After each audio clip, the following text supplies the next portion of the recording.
कक्षा 10 की जो आपकी प्रश्नावली है 7.2, अब उसके हम छठवें वाले क्वेश्चन को इसमें छात्रों सॉल्व करते हैं। इसमें लिखा है कि यदि बिंदु 1 और 2, 4 और y, x और x और 6, 3 और 5, यानी एक बिंदु ये रहा, उसके निर्देशांक हैं ये, दूसरा बिंदु ये है, तीसरा बिंदु के निर्देशांक ये हैं, चौथे वाले बिंदु के निर्देशांक ये हैं। ये हमें 4 बिंदुओं के कोऑर्डिनेट्स यानी 4 पॉइंट्स के कोऑर्डिनेट दिए गए हैं। इसी क्रम में लेने पर, यानी क्रम से ऐसे ही लेना, अगर ये ए है तो ये बी होगा, ये सी होगा, ये डी होगा। इस क्रम में लेने पर एक समांतर चतुर्भुज के शीर्ष यानी वर्टेक्स ये जो है हो जाते हैं। तो इसमें जो x यहाँ और ये जो y है वो आपको पता करना है। यानी कहने का मतलब ये है कि उन्होंने कहा कि ये जो हमारे पास ये जो पॉइंट्स हैं, ये पॉइंट्स इस तरीके से आपको लेना है कि ये आपके एक तरीके के पैरालेलोग्राम यानी समांतर चतुर्भुज का रूप ले लेते हैं। ठीक है कि नहीं? और अगर ऐसा है तो आपको इसमें x और y के जो वैल्यू है, उसका जो मान है, उसको आपको पता करना है। तो देखो हम क्या करेंगे, देखो सबसे पहले हमने क्या किया, A, B, C और D हमने इनको इस तरीके से लिखा कि ये ABCD इस तरीके से है कि ये एक तरीके का पैरालेलोग्राम यानी समांतर चतुर्भुज है। अब इसमें क्या है कि आपको यहाँ पर A, B, C और D आपको दिए गए हैं। इसमें आपको निकालना है छात्रों इस x और इस y की वैल्यू को। तो इस x और y की वैल्यू को निकालने के लिए हम करेंगे क्या, इसमें हम आपको इसमें बताते हैं। आपको करना क्या है इसमें कि ये जो इसका AC है, ये जो AC है, ये इसका डायगोनल होता है यानी कि विकर्ण होता है। और ये जो BD है वो इस BD का, ये जो BD है वो भी आपका डायगोनल यानी कि आपका विकर्ण होता है।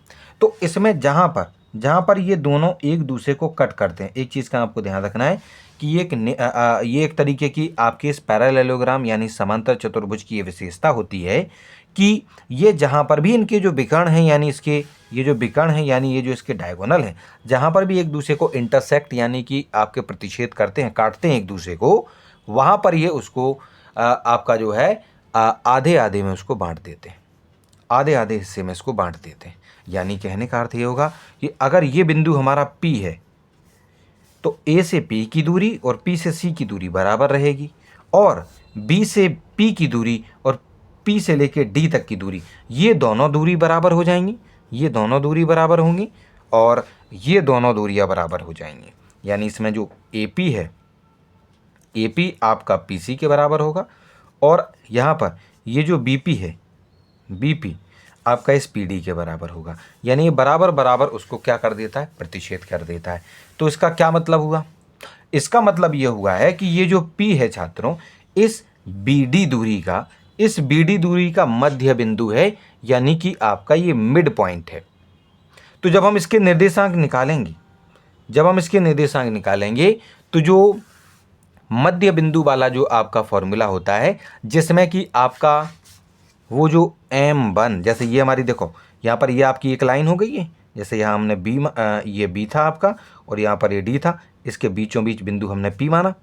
अगर ये P तुम्हारा मध्य बिंदु है यानी ये B से भी उतना ही दूर है और D से भी उतना ही दूर है, तो इसमें फॉर्मूला हमने आपको बताया था कि जो मध्य बिंदु वाला फॉर्मूला होता है बच्चों, ये अगर इसके निर्देशांक अगर आपको निकालने हैं इस P के, तो यहाँ पर ये जो M1 जो होता है यानी यहाँ से लेकर यहाँ तक की ये जो दूरी होती है M1, उसको भी हम एक ही मानते हैं, और जो B से लेकर P तक की दूरी उसको भी एक ही मानते हैं।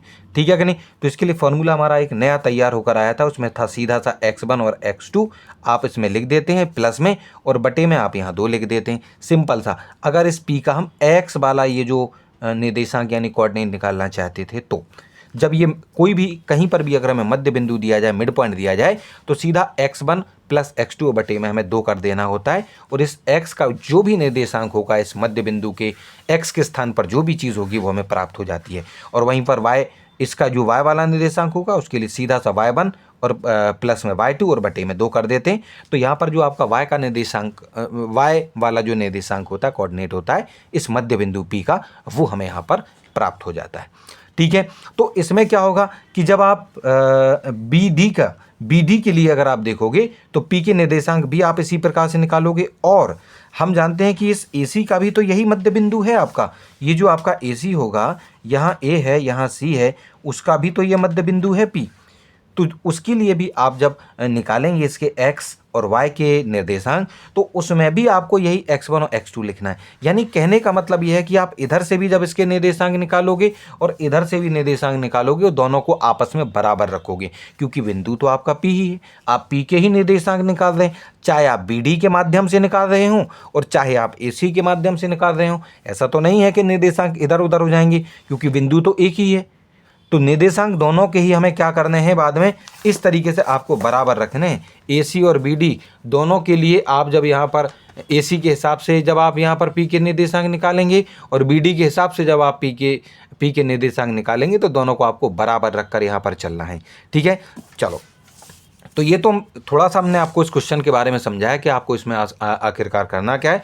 अब इसको सॉल्व कैसे करेंगे, इसके बारे में हम यहाँ पर देखते हैं। देखो, तो यहाँ क्या है, कुछ चीज़ें यहाँ लिखी हैं, ये आपकी इंग्लिश में लिखा हुआ है, इसी चीज़ को हम यहाँ पर आपको हिंदी में समझा देते हैं। देखो, सबसे पहले हमने यहाँ क्या किया कि ये तो हमने चित्र बनाया था, जैसे ये A B C और ये C, ये वाला जो हमने यहाँ पर चित्र बना रखा है, यही चित्र सेम टू सेम यहाँ पर आपका ये बना हुआ है। ठीक है, यही सेम टू सेम आपका ये जो चित्र है यहाँ पर छात्रों आपका बना हुआ है। इसमें ये A है, B है, C है और ये D है। ठीक, अब इसमें यहाँ पर हमारा बिंदु है आपका जो मध्य बिंदु है, P मान लो, ये जो भी है, ठीक है कि नहीं, वो हमारा माना जाएगा।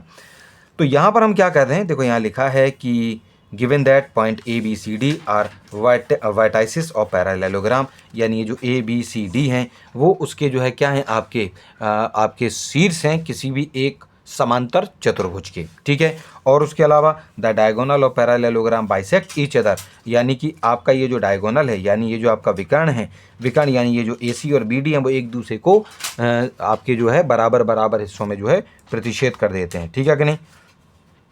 Therefore coordinate of mid point of AC, यानी कि यहाँ पर ये बताया गया है कि इस प्रकार से अगर हम ये जो AC है, इस AC का ये जो मध्य बिंदु आपका P है, जब हम इसके निर्देशांक निकालेंगे तो वो इस BD के मध्य बिंदु यानी मिड पॉइंट के निर्देशांक के ही बराबर होगा। यानी जो AC का मध्य बिंदु है वही आपका BD का भी मध्य बिंदु है, और उनके जब हम निर्देशांक निकालेंगे यानी कोऑर्डिनेट निकालेंगे तो वो आपके बराबर होंगे। यानी जब आप AC के लिए जब आप इस P के बिंदु जो है कोऑर्डिनेट यानी कि आपके निर्देशांक निकालोगे, तो इस तरीके से x1 और x2 प्लस में और बटे में 2 लिखना होगा, जैसे कि मैंने यहाँ पर आपको समझाया ही था, और y1 और y2 और बटे में 2 लिख देना है, यानी y1 और y2। यही फॉर्मूले आपको उपयोग करना है जब आप इस AC के लिए ये जो P को मध्य बिंदु मानते हैं, उस वक्त पर जब आप इस P के निर्देशांक x और y को निकालने के लिए जाते हैं, तो आपको इस प्रकार से इन दोनों ही फॉर्मूलों का उपयोग करना है।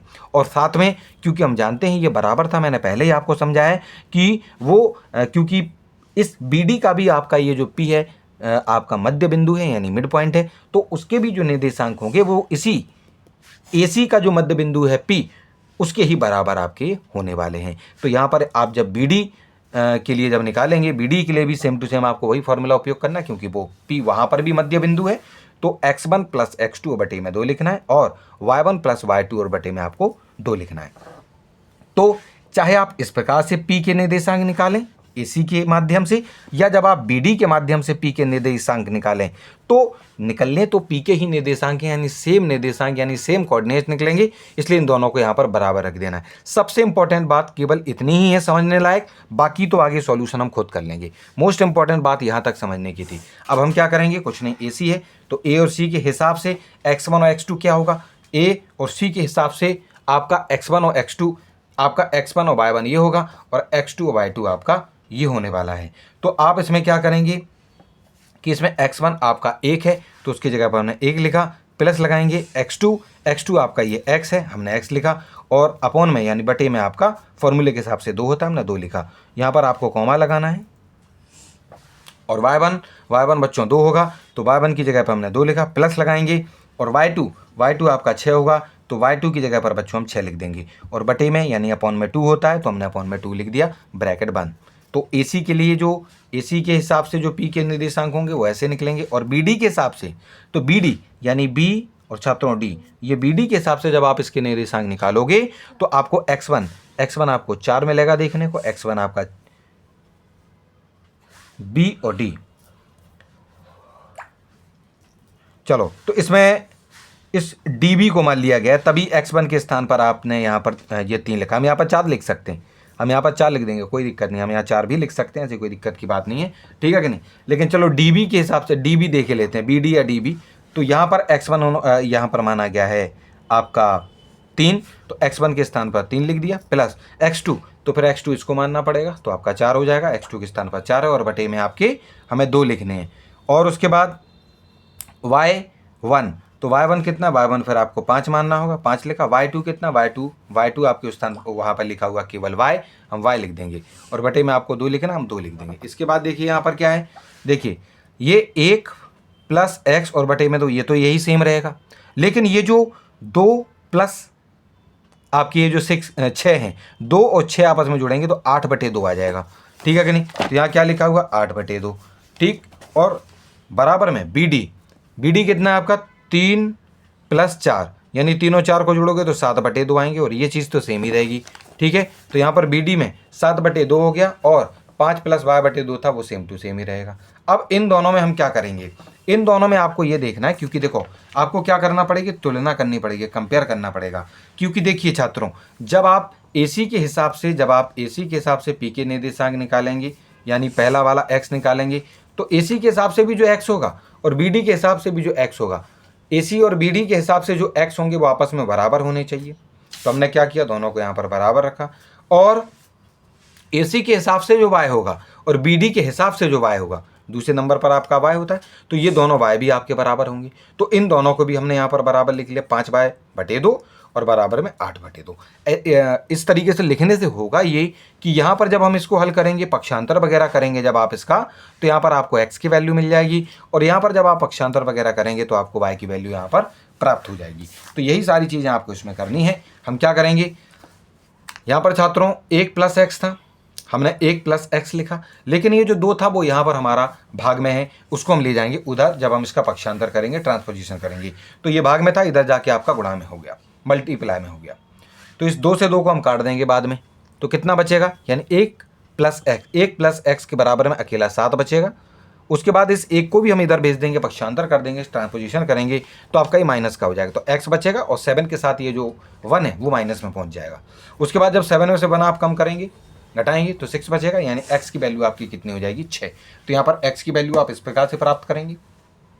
और वहीं पर यहाँ पर ये जो y है, इस y की वैल्यू को पता करने के लिए आप क्या करेंगे कि जो 5 + y/2 बराबर में 8/2 लिखा था, उसमें भी ये जो 2 है, इस 2 का हम पक्षांतर करेंगे, ये उधर जाएगा, उधर जब ये जाएगा तो ये गुणा में पहुंच जाएगा। तो 5 + y, यहाँ पर 2 तो चला गया, तो 8/2 के साथ ये गुणा में हो जाएगा, यानी मल्टीप्लाई में पहुंचेगा। बाद में 2 से 2 को हम कट कर देंगे, कट करने पर आपका यहाँ पर अकेला 8 बचेगा, और यहाँ पर 5 + y है, y को यहीं रखेंगे, 5 का पक्षांतर करेंगे, उधर ले जाएंगे, तो 8 के साथ जब ये इसका घटाना होगा तो आपका जवाब कितना आ जाएगा, 8 में से 5 जाएंगे 3, तो y की वैल्यू कितनी होगी, 3। तो इस प्रकार से इस वाले क्वेश्चन में छात्रों ये जो x और y की जो वैल्यू थी वो हमने यहाँ पर जो है इसको प्राप्त कर लिया है।